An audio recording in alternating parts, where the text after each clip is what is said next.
I wanted to try something new, something abstract with a lot of texture in it. So I start off using some molding paste and some specialized palette knives, shown here in the inserts. As you can see here, I like to paint in special little messages or wishes into my underlayer of my painting. And nobody's gonna see them, they're just there for me and for you whenever you watch the video. Do you see I just squirted a whole bunch of paint on there right from the tube. No sense in wasting any of it on the palette. What you see me painting here is just the underlayer. Some of this will show through in the final piece, but a lot of this is going to be covered up. Here in the corner you can see where I've made some marks through the paint I've put on. I've just used a metal tool and scratched in there. You could use a nail, a bamboo skewer, a toothpick. I've got a stylus that I use. The blue paint here that you see me putting down now, that's more of a middle layer. A lot of this is going to show, but a lot of it's also going to be covered up. You might wonder why I'm painting something that I'm going to cover up anyway. I do need that down there because it is going to show through some of the paint, and that's really going to get a lot of depth, seeing those colors underneath. There you saw me scratching through some of that paint with that stylus. Now I've got another color. It's just a little bit lighter blue, and I'm going over, I believe that's a burnt sienna, that brown there that I'm going over. The burnt sienna is still a little bit wet, and that's okay. I want the two colors to mix a little bit, but not a lot.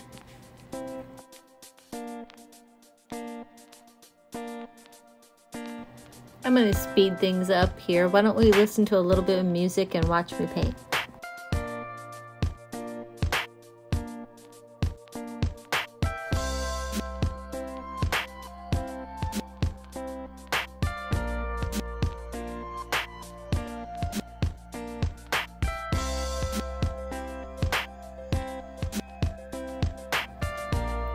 After I put that blue in there, I lost that cross that I did intentionally put in there.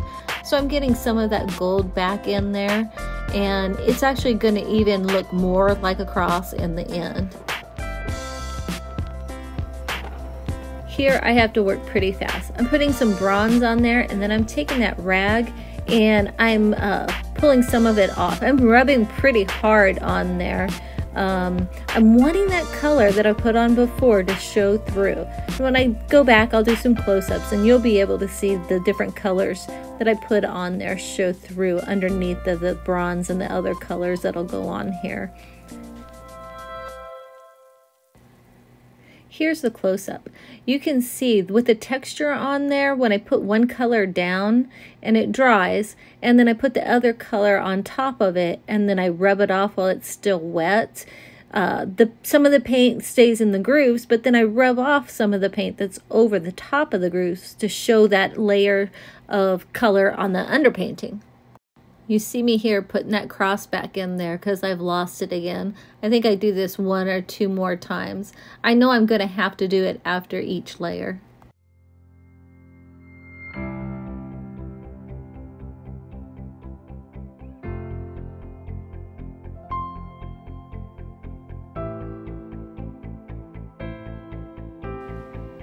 I've got that bronze down, and now I'm putting some turquoise on the top of it. I'm going to take that rag and I'm going to wipe off that turquoise, and the turquoise paint that gets down into the grooves, that'll stay there, but then that bronze will show through, and it's going to give it this nice patina look.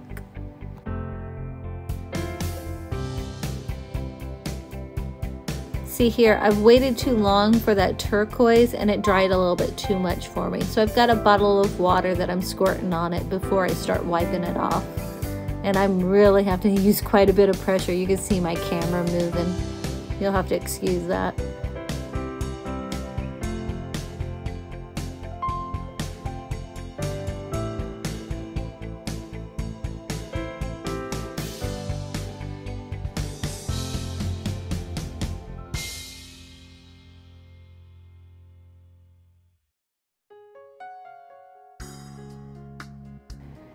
I might want to mention at this point that I was winging it completely through this whole painting.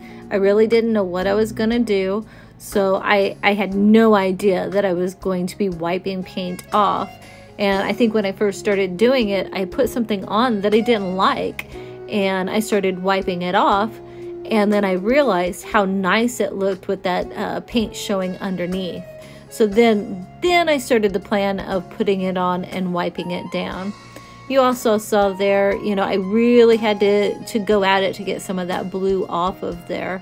And I didn't know that that was going to happen either, but I really liked it because I didn't get it off evenly at all. And I think that makes it look more natural.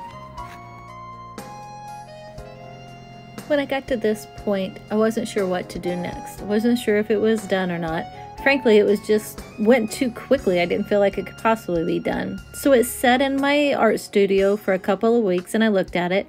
Then I decided to put it over my fireplace.